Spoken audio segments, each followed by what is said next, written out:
মধ্যে সব জায়গায় একটা আনন্দ, উদ্বেলিত অবস্থা। এটা বসন্তের গুণ। মক্কা হচ্ছে মরুভূমির দেশ।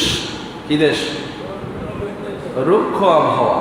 ওখানে এত গাছপালা নাই, ওখানে এত ফুল ফোটে না, ওখানে পাহাড়, পাথরের পাহাড়, ওখানে সবুজ গাছপালা নাই। কিন্তু সেখানে বসন্ত কি করে আসলো? বসন্ত এসেছে, নবীজি এসেছে বলি সুবহানাল্লাহ। কথা বুঝতে পেরেছেন? কি ঘটলো?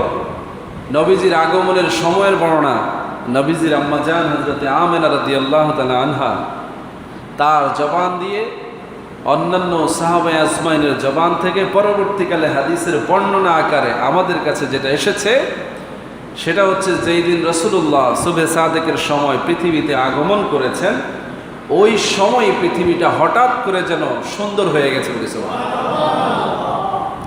শুধু পৃথিবী